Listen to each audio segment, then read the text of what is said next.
Okay, I didn't have a plan for a video, but since I already had the RCXs out, I decided to do a quick look about the highs and lows and the huge disappointments or disappointment.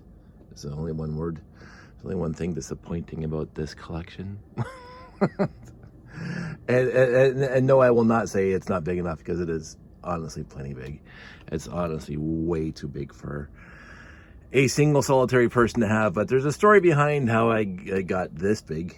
This is almost like the same tangent as my Commodore 64 collection that I had, or the Commodore computer companies, Commodore computers that I had at one point, where I had boxes and boxes of Commodore 64s, 128s, 1541s, and a couple 1702s laying around, and just boxes and boxes of hardware and peripherals and blah, blah, blah.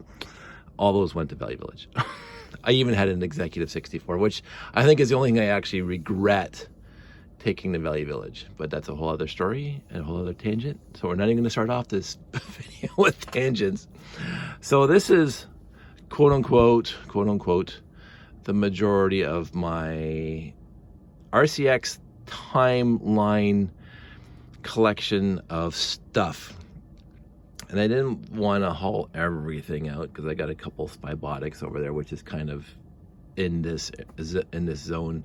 Came out after this, but Ralph Hempel, a friend of mine, was really nice and asked me to help him write his book as a technical advisor, because I was the only one on Lugnut that was willing to say I played with Spybotics at the time. I had them all, I have them all, and I have a few more now over the years of collecting. But I like Spybotics, but nothing comes close to my love and appreciation of the RCX. You can see them all piled up back there, and they're piled in some coherent manner that we might get into, and all the other stuff that they came out with over the years with the RCX. So I'm going to put my camera down here, just because I don't want to keep on holding things up. Well, actually, let's just go over it. So there's the RCXs in the background. I haven't counted them, and I believe that maybe all of them, but they're all there. And then the Scout came out. The 9-volt solar cells came out. The capacitors came out. The fiber optics came out. The switches came out. I used to know what those things were called. This is the bad thing about memory and being tired. The micromotors, a whole bag of micromotors, rotation sensors, the light sensors, the regular touch sensors, and the touch sensors that have resistors on them. So when you press them, it gives a different number on the touch sensor, if you set up to percentage or raw. Rotation speed, never really used this because I never cared. I wasn't into making something fast. You can find some other videos on YouTube where they show you how fast they can get something spinning. The remote, the old 9-volt IR receivers and transmitters to communicate with the RCX. The USBs behind it, a pile of USB stuff. There's the 9-volt connectors. My box O motors. Many original 9-volt motors, the original non-geared down, very fast 9-volt motors that came out, I think, just before the RCX hit the market, but I've used these with the RCX. These things came in the 8475, and some other sets, very fast and high torque motors that I use for my RC cars, blah blah. And this one, of course, is the Belay version of the 9-volt motor. And then this guy, these things came out after. And we actually got these things from the Lego company. We got some quote-unquote free sets to RTL Toronto to do a build and submit ideas to the Lego company. And so we got these in one of the sets, and I can't remember what set it came in, but those were kind of cool. I didn't like them too much, but because I was so used to these guys. But so this is my entire, and then of course the bin of wire, and that is the one disappointment, because this stuff, quote unquote, is now really unusable unless you're like me, where you can make your own wires like this, because Lego company, in their infinite wisdom to satiate or placate or whatever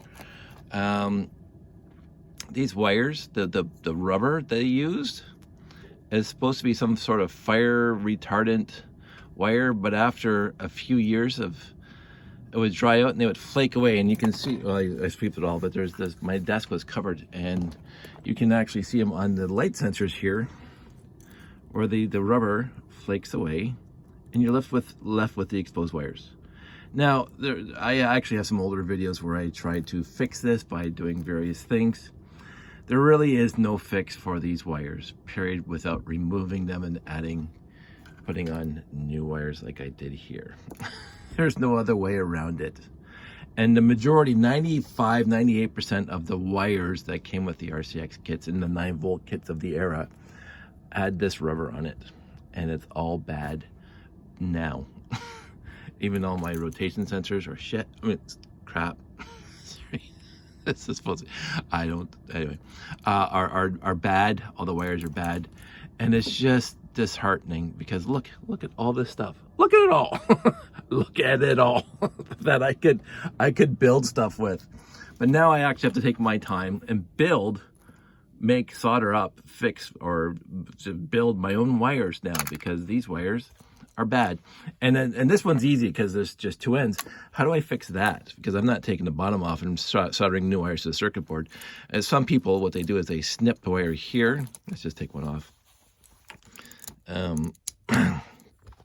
Put this down now. They snip it here, so you have a little bit of a lead exposed. They'll snip it here, and then they get the heat shrink tubing, and they'll solder the new wires in here, and they'll heat shrink it so at height, so these wires cannot be contaminated. But still, that's not.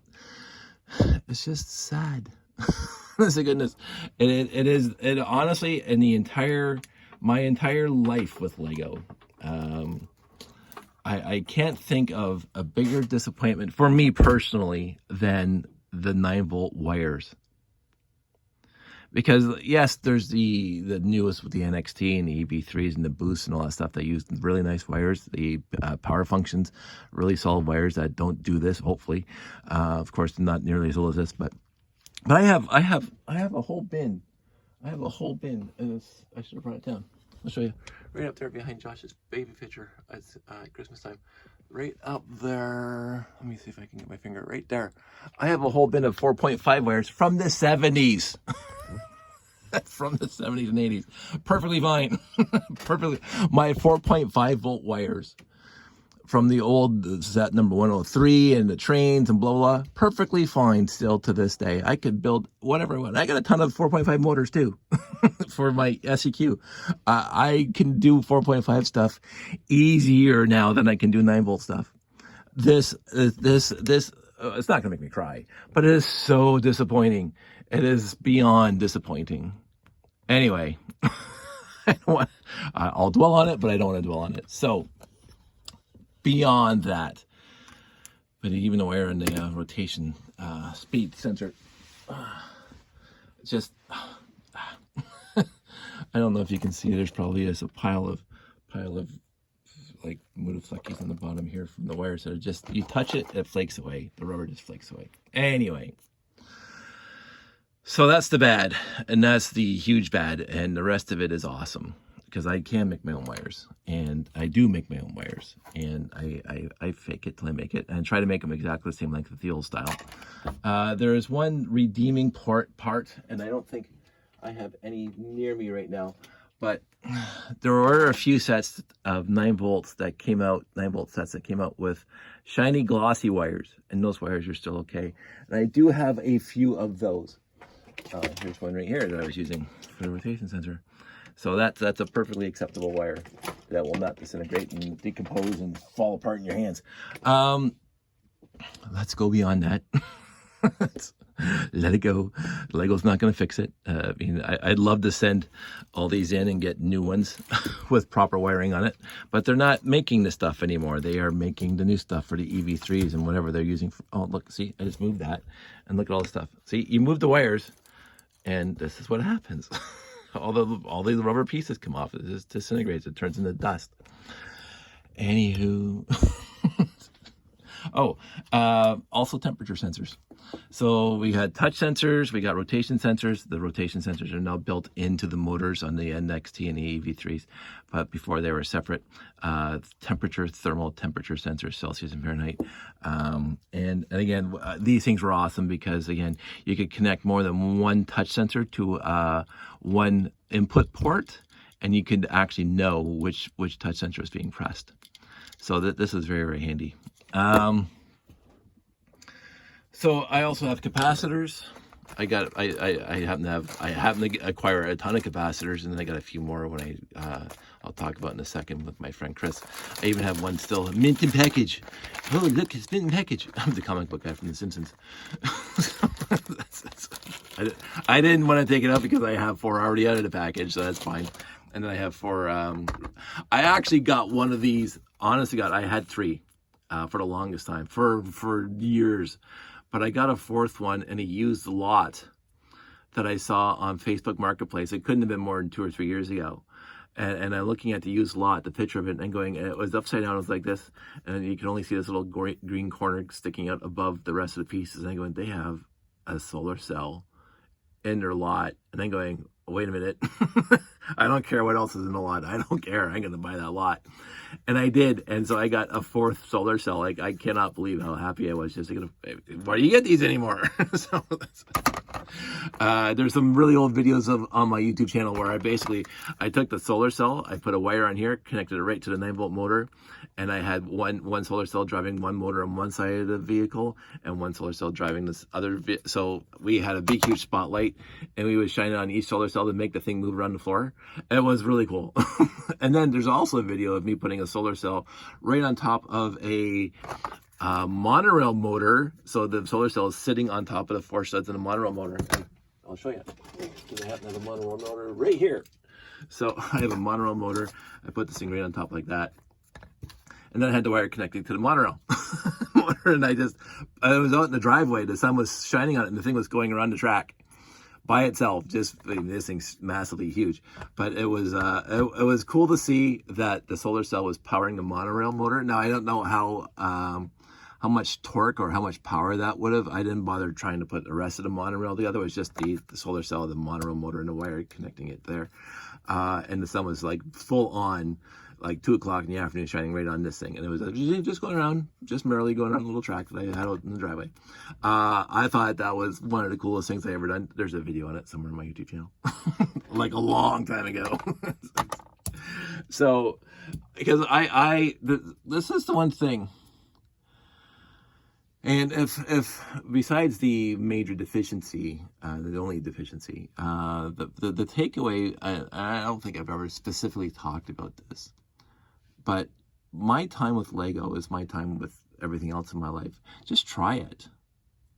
Just like what harm, not what to say this, what harm could there be if it goes awry, but you're building something. Just try something different.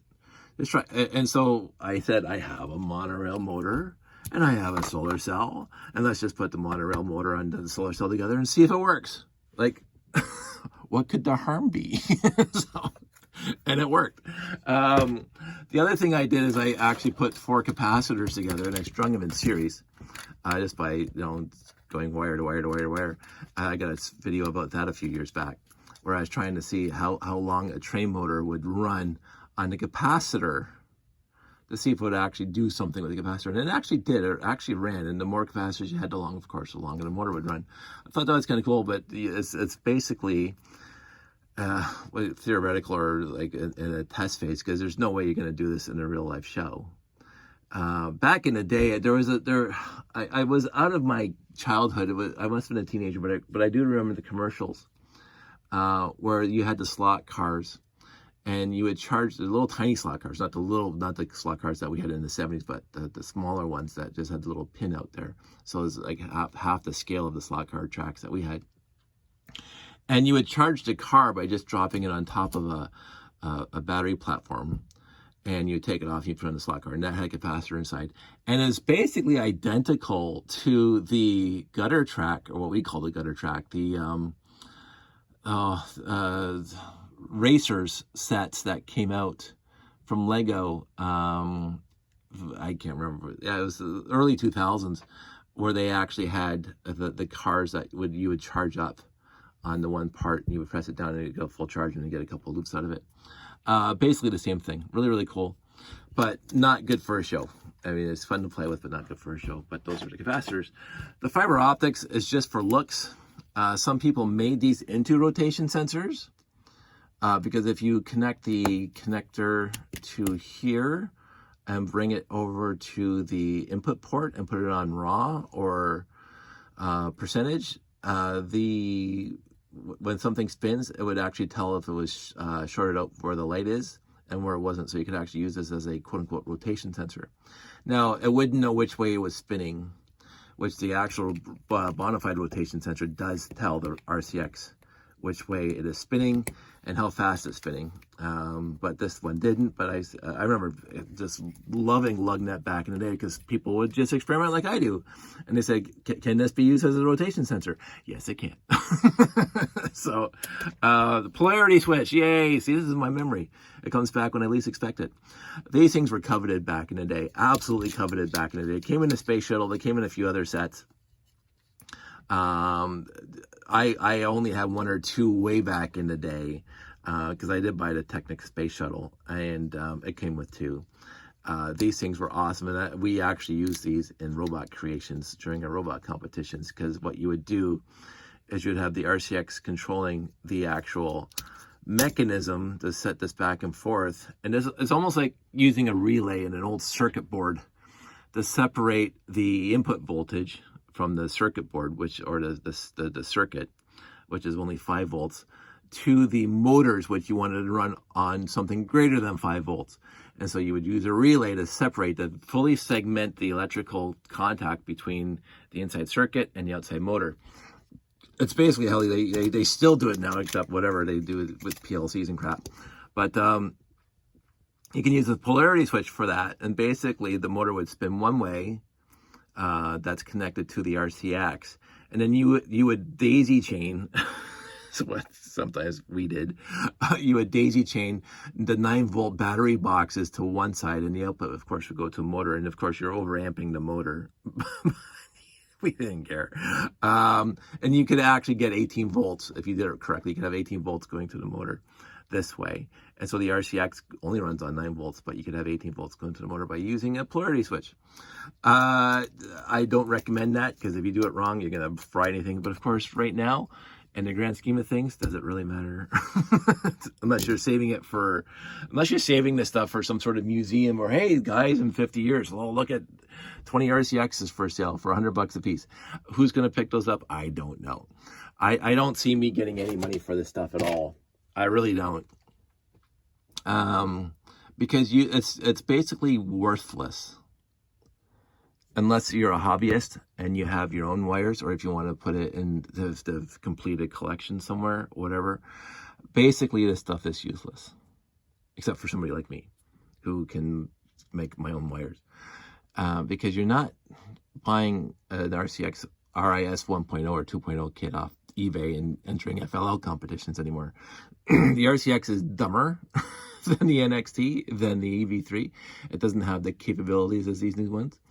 But it's what I'm used to, and so that's why I keep on using it. Now, we come over to the Vision Command, and one of my personal disappointments, and it's honestly, it's a personal disappointment of mine, of who I am.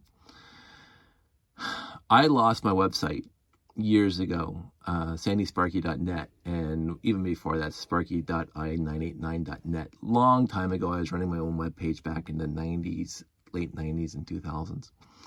And there was a lot of people back then, Dave Baum and all those guys who were making NQCs and everything like that. But what they did with Vision Command was pretty awesome. Like, out of the box, Vision Command was fun with the things you could do with it. And it actually had the capabilities of zone control, so you could set up in your program that if something was waving in one corner of the Vision Command, in one corner of the screen, it would do something, it would send commands to the RCX.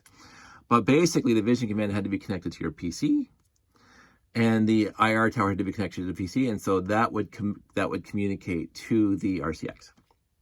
So the Vision Command did not connect directly to the RCX because the RCX it's 8-bit. Like, it's way too stupid to run a Vision Command directly. But Vision Command was fun, and the software was flaky at best for the programming, for the programmability of it. To tell the RCX to do stuff, because there was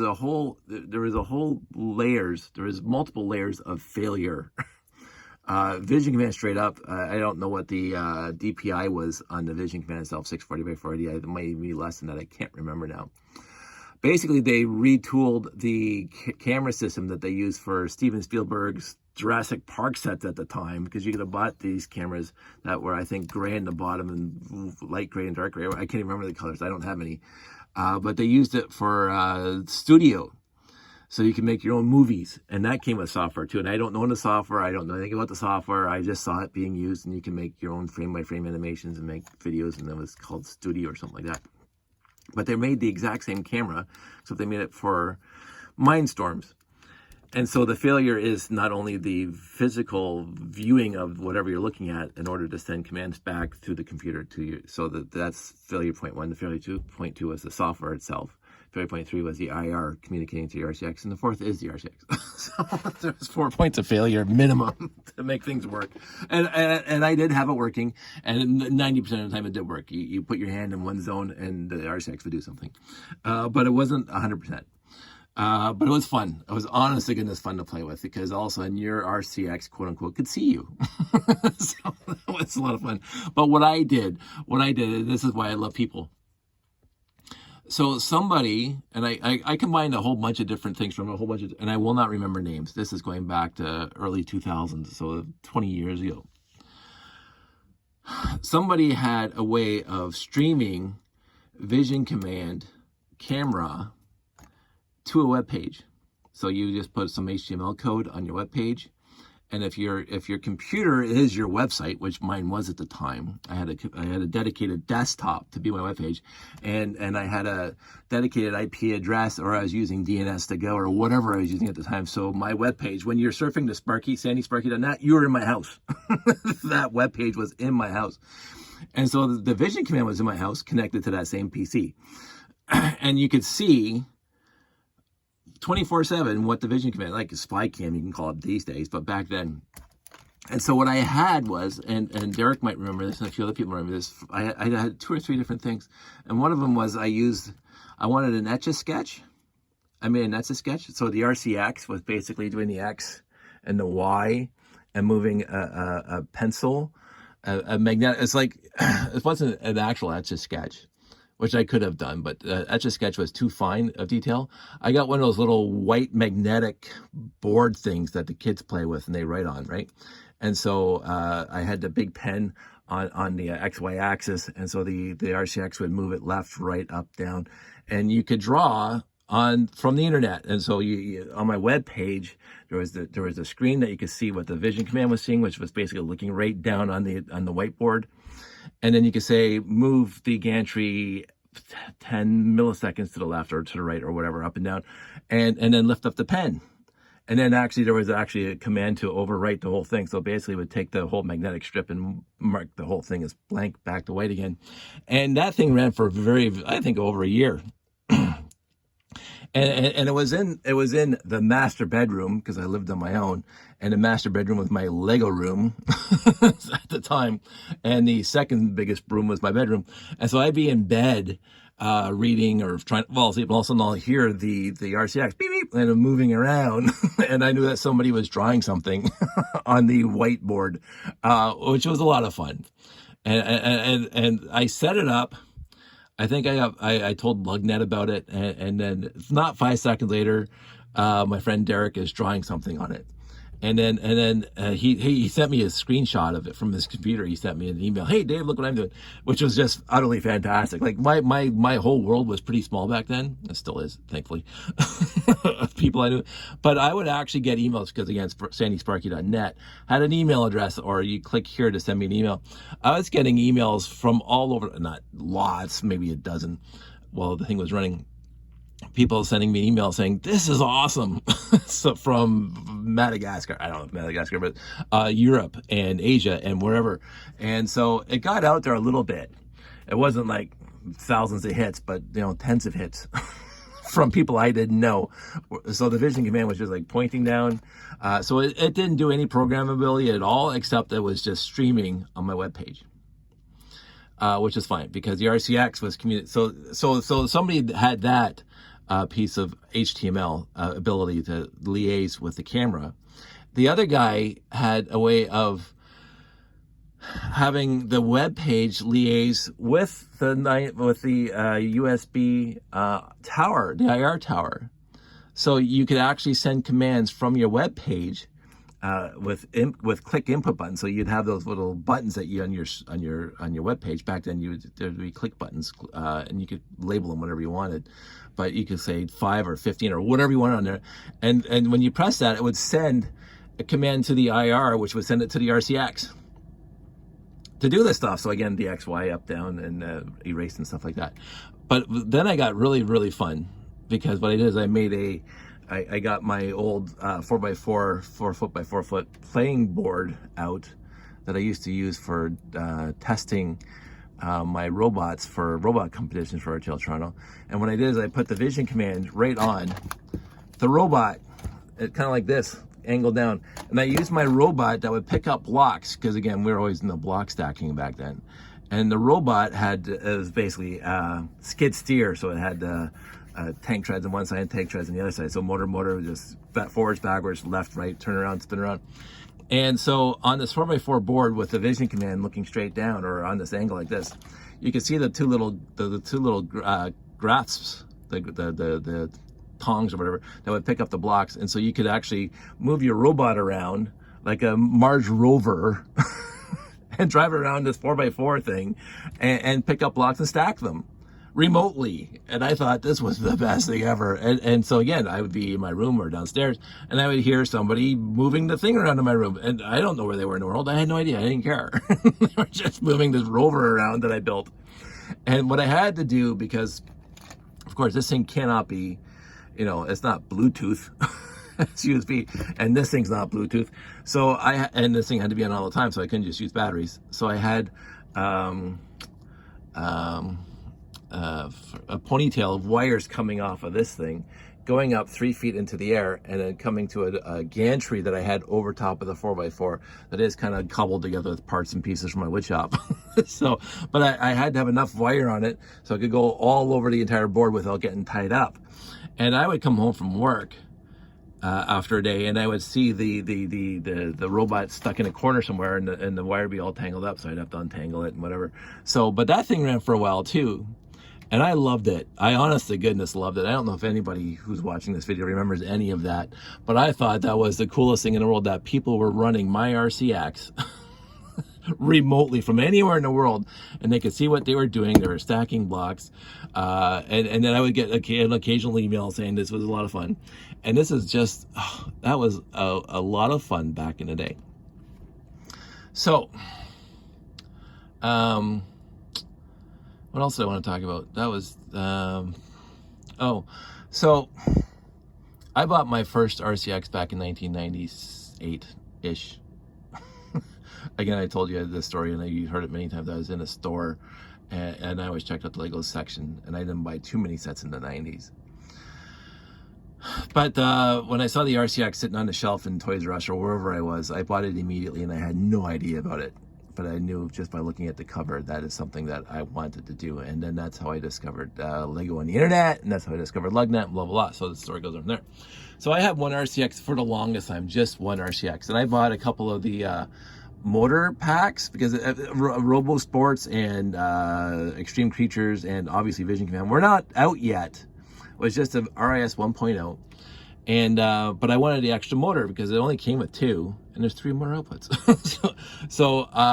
And I already had a few of these guys from other sets, but there was a accessory set for Lego that came with a 9-volt battery box and a motor, and so I bought one of those. So I had 3 motors and 1 RCX, And I don't think it was too long after Lugnet and RTL Toronto when I bought a second RIS 1.0 kit. So I had two. But then I started to acquire more, and I was looking online. I was looking on Kijijis at the time. I was looking in the newspaper. And a few times, eBay, you would come across somebody wanting $40 for an RCX. Oh, for sure. Get that. So I had quite a number of RCXs by the end of our RTL Toronto competitions, and at one point, closer to the end of RTL Toronto competitions, and I won't even know what year that is, I was on eBay, and we noticed that one guy, I don't know if it was for a school or whatever, but they had, I don't know, 6-8 RCXs for sale. They had a bunch of touch sensors for sale. They had a bunch of rotation sensors for sale. They had light sensors and whatever else, motors for sale. And it was a reasonable price. And I won't even remember what the price is. I will not remember what the price was. But I said to my friend Chris, hey, look, this is for sale. Or he told me, I don't know who told who. But anyway, we both got on it. We both got in on it. And we said, we'll buy it. We'll bid on it. If we win, we'll split it 50-50. We both paid half, and we both took half out of it. And I can't remember how many RCXs I got out of that deal. And people keep on saying, Dave, what, you only need one RCX or maybe two at the most. I had a couple robots at RTL competitions that had two RCXs. I didn't bother trying to get the IR communication working between the two. They actually had distinctly different functions that were not overlapping one another, so I didn't have to communicate. But when I started doing like Palisade Villa, my train layout, I had 6 RCXs in that thing, doing various things, right? So I don't need this many, but one of my builds, I had 6 RCXs running it because they were across the entire, I mean, the layout was 12 feet by 10 feet in the basement right behind me. And I was trying to get it to the point where I could actually bring it to shows. Never got there. Just fine. A lot of things, as you can see from my history, I start working on something and I put a lot of effort into it, and it looks very promising. And I do put months of effort into something, and then, oh, this isn't going to work, and I scrap it and go on to the next thing. Whatever. Palisade Villa, there's a YouTube video of it from years ago. It's a craptastic video that it's back basically when YouTube started 15 years ago. It's one of my original videos. But you can watch it and you can see why I use 6 RCXs in it, because it had buildings that would do stuff, and like it was a great ball contraption, really, basically, but it would be unloading and loading coal basically and moving it around the layout and blah blah blah. So I used past tense my RCXs a lot. And so my buddy Chris and I went half and half. And I basically, quote unquote, maybe doubled how many RCXs I had. And every once in a while, when I was on eBay back in the day and I was looking for classic space stuff and I came across an RCX that was cheap, I would get it. Right? It was $40 for an RCX, a couple bucks for motors and wires back in the day. So this is why I have this many RCXs. and even recently, so my buddy Chris got completely out of it. I haven't seen him in years now. He got completely out of the Lego thing, and hey, Dave, I'll sell you my entire collection. Perfect. So I got all his RCXs anyway, and all his rotation sensors and touch sensors. But even that, so my friend Rick, who helped me program my robots at the beginning for all my RTL competitions, when he had his son years ago in the early 90s, and his son was growing up, he said, my son, I wouldn't mind get my son into robotics because they're going to do that in school. So he went out and bought himself an RIS 2.0 because that was available at the time, and the expansion for the extra motor. And his son wasn't that interested as a young teenager or a young boy, and so that sat in his house until 2 years ago. So 2 years ago, he calls me up. My buddy Rick calls me up. He says, Dave, do you want, because I'm going to sell it on Kijiji, he says, or I'll give it to you if you are so, of course I'm going to take it. An RIS 2.0 with the box and the inserts and all the wires and everything. Actually, so I can actually say that because in here, I don't know if I put it in here. I think I did.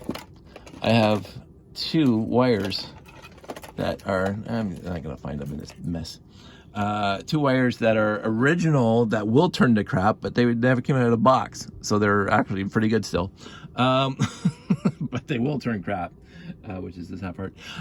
So I just got a brand new, basically unused 2.0, RIS 2.0 kit 2 years ago. So that's one of these. The other thing before we wrap this up, and I've already gone on for half an hour, Scouts. So let's talk about the Scouts for a second. The Scouts were okay. They were a dumbed down version of the RCX. And Lego did that because they wanted to be able to program right on the brick. Because the RCX, you can't. The RCX, you cannot do anything at all. You turn it on with the batteries in it, it does nothing. You have to connect to the computer and download a program. This Scout, you can actually program, and it has the lights on it, forward, backwards, and the touch sensors, what's on there. And it only has 2 outputs and 2 inputs. But you can program right on here. You can also use the IR tower and use the NQCs and stuff like that for the Scout.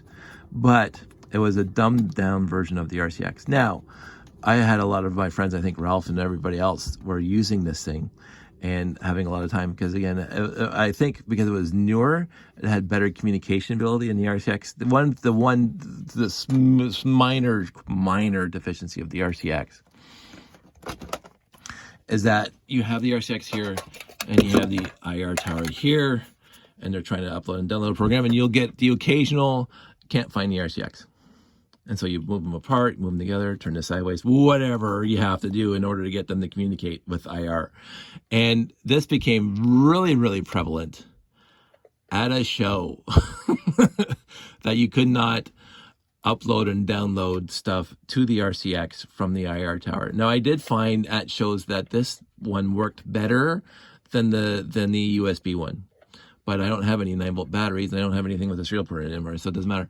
What we eventually had to do is we basically, if you have your RCX there and you have your IR, there's some space here, you get a piece of paper or something to block off all the other light. And so nothing else is now interfering, because there was a lot of IR, I mean, even the fluorescent lights would affect it, I found, back in the day. The fluorescent lights would affect the communication between these two things. So persistence, you can't, I mean, people do, but you can't get frustrated with the RCX. You have to be patient, and you have to do, quote unquote, the same thing 2 or 3 times to get it to work. Because usually in IT things, in my experience, forever, is if something didn't work, it's not going to work the second time, and it's definitely not going to work the third time, if it didn't work the first time.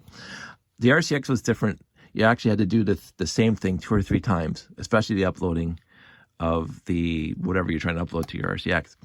And go like that, or go like that, or go like that, whatever you have to do. And that's what I remember vividly. All of a sudden, oh, beep, beep, it didn't upload my program. Okay, hit upload again and push it apart, go forward. This thing also had 2, has a little slice switch in the bottom for low and high power, basically. So the high power, you can have it farther away, but there's more interference then, I found.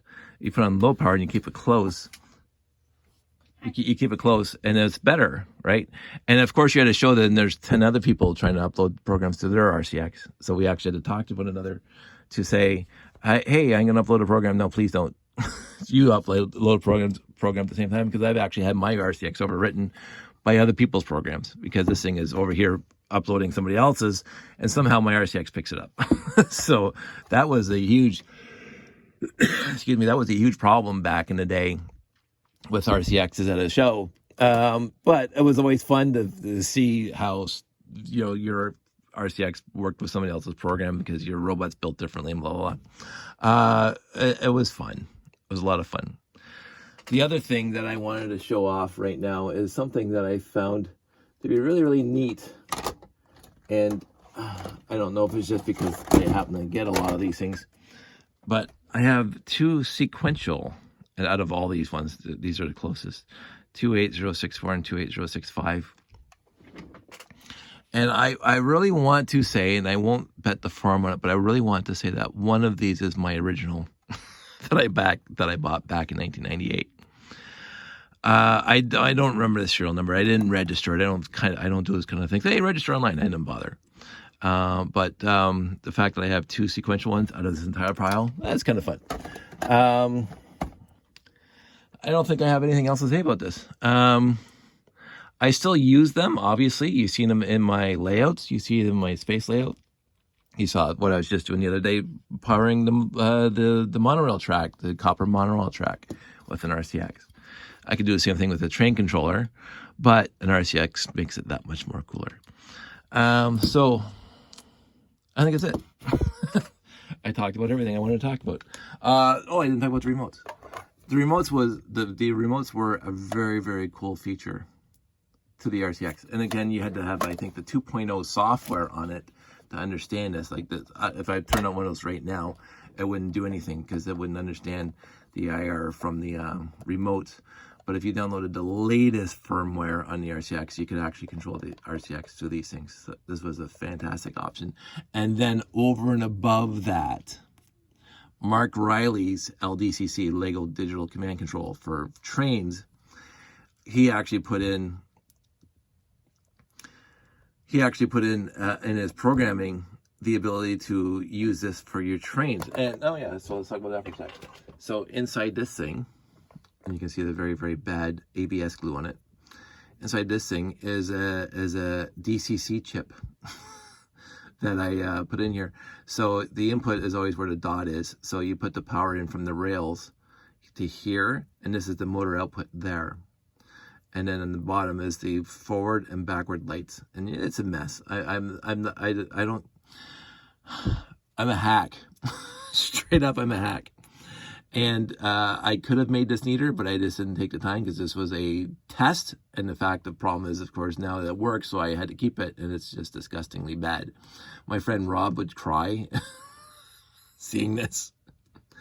But it does work. So the thing is that, so I can use, instead of converting an actual Lego train motor to DCC, I just use this.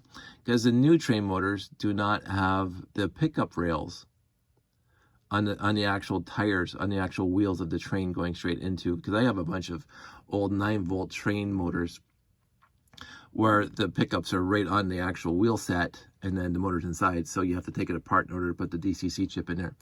The new motors have a wire coming out of it. And I think they're PF, the power functions now, if I remember correctly. I can't remember. But there was a point where they were the 9-volt. I believe they were 9-volt. But anyway, so I have a couple old train motors, 9-volt motors, where the motor died. So I took the motor out and I just needed the power output. So it takes it from the power output from the actual pickup rails. It goes into here, and that goes to the actual motor, the train motor that has the actual electric motor in it.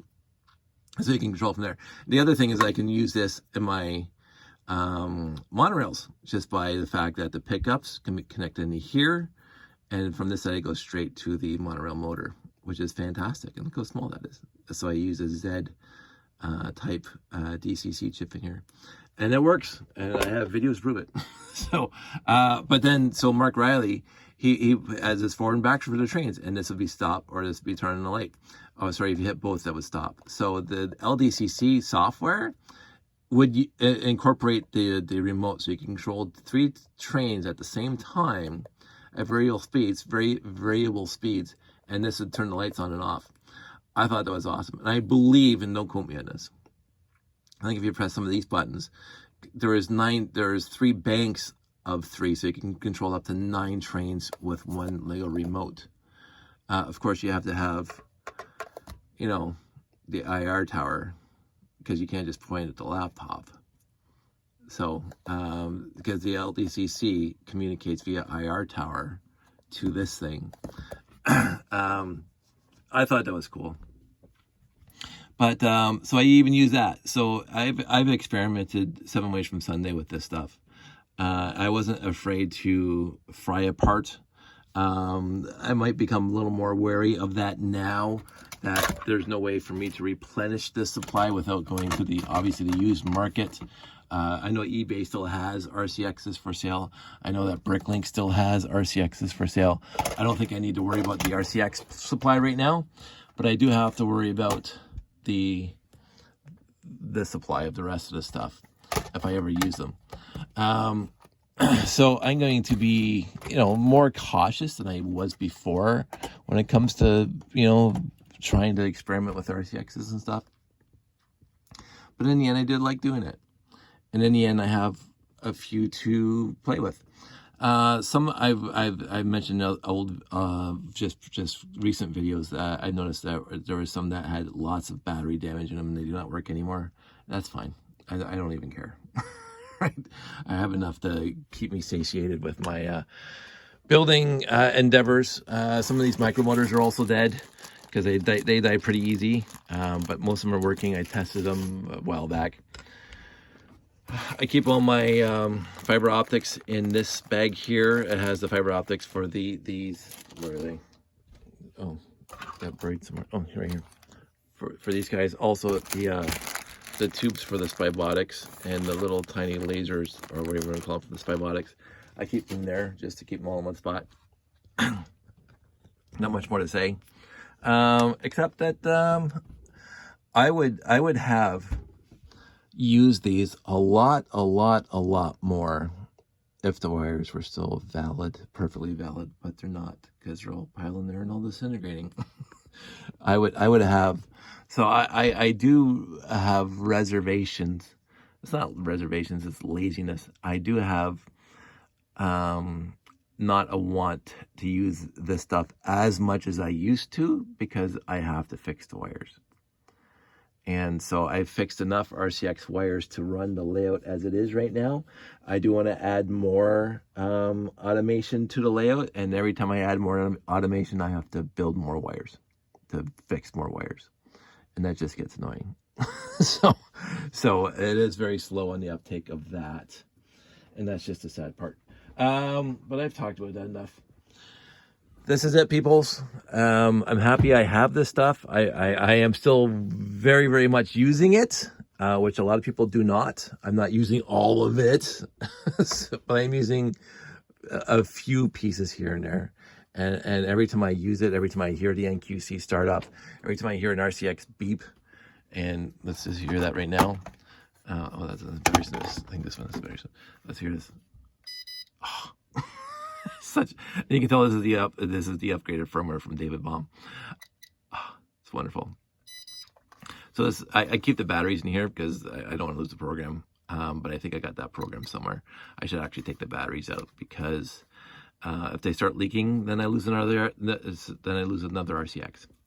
This is the RCX I was just using for those videos that we just watched the other day, where you guys watched me using this to power that monorail loop. There's no batteries in here, so if I turn this thing on again, I have to re-download the firmware and re-download the program. But I wanted to add it to the file, so I didn't worry about it because I could do that now because I have a Windows XP machine running virtually on my computer over there. There are so many good stories about the RCX and the RTL Toronto competitions. Even the fact that Janie, the one time I actually lost, Janie won because her robot was awesome. And it stymied mine. Oh, Janie. That was great. I had so much fun with that one. There are so many stories. Like it's a time that'll never happen again. I don't want to wax poetically, but it was an innocent time. It was a much more innocent time than it is now. And we just had so much fun with RTL. I will say, again, not to bring this up in RTL Toronto competitions, we were not on the surface nice to outsiders. It was all for show. It was just us being brats, basically. So my apologies to people who were put off by the braggarts, the yippers, the yippage of RTL Toronto back in the day. It wasn't harmless fun, but it was intended overall to be harmless fun. And some people were offended and put off, and I'm not faulting them one bit. It was a little sad. We weren't the happy, friendly groups like the rest of the world was. I mean, we could talk about some train groups that are just completely over the top. you have to sign an NDA and do not touch my bricks ever because I don't want your greasy fingerprints on my stuff. That's the flip side too to this hobby, where you get the people who are so I won't use the word that I usually use, but the so over the top. Do not touch my stuff because I don't want your greasy fingerprints. I don't want your smudges on my stuff. I can't. Hey, that you do your hobby your way. I've said that many times. So you have that scale. You have the RTL Toronto scale, which is basically we banter, and we bantered quite a bit, and some of it was. I won't say it wasn't meant maliciously, but it absolutely could be taken as 100% malicious because we were mean to people. And we did turn into the gentler, kinder RTL Toronto after a fact, but the damage was done. It is what it is. I still, in the end, if you showed up to one of our robot competitions, you would see all the fun that we had and the banter that we had, and you had to get past the false ego of stuff. I will not regret my time with RTL Toronto. It was utterly fantastic. I still have some very wonderful friends, Callum, Derek, Jeff, that I met there, Ian, all these wonderful people at RTL Toronto. I mean, it's how I met Janie, right? And you know, we went through that, and it could have been different because again, I'm coming from a family that does a lot of volunteer work, or did a lot of volunteer work back in the day, a lot of socially, societal stuff. Most of my weekends were full of doing something for somebody somewhere. So, but I did go off on a few rants back in the day about why I'm not in Boy Scouts and why I don't do this stuff anymore. I mean, there's nothing against them, all the power to them. I'm just not interested in sacrificing my time anymore for it. I've done my bit for King and Country, and I'm done now. Let somebody else take the reins, because nobody else was back in the day. But that's a whole other rant that I don't want to go off on right now. I do know that I quote unquote try to keep the RTL Toronto flag going, and it's not really RTL Toronto. It's just basically dinner with Dave, and of course that stopped during lockdown, so we're not even doing that anymore. But Sandy and I have talked recently about starting up the Lego dinner. Basically dinner with Dave and Sandy and Josh. And I don't know when that's going to happen. Might happen this summer at hopefully the Sand Switch Chalet, if it's still there. It's been 2 years. But I handle it differently than it used to be handled. I am very straightforward welcoming. We were welcoming before. You just had to get through the false bravado, I think. I never had a problem with people coming into shows that I did not know, but we talked big. We really did. I don't know. I don't think I can say much more about that at this point. It was for me. It was a lot of fun. For some people, it wasn't. I feel bad for those people because they weren't. Their feelings were not wrong. And I feel bad about that, because I'm not going to deny what they felt, and I'm not going to deny it wasn't in their heads 100%, and yet it was, and they didn't misinterpret it 100%. They, but it wasn't meant to be that way, but it was the way it came across, and we did not take a step back from our geekdom. It was gatekeeping in a way. We didn't want anything else besides what we were doing at the time. And the fact that we got really yippy on Lugnet, and we got really yippy at shows and sometimes and whatever, it really did turn off a lot of people. And I'm not going to apologize for anybody else. I'm just going to apologize for myself if I made other people feel less than who they are. I tried not to. I tried not to be that guy ever. But if anybody ever felt less than who they are because of something I said or something I ignored or something, whatever, I really sincerely apologize for that. Anyway, on to the next thing. We had so much fun. We had, I don't know how many dozens of robot competitions.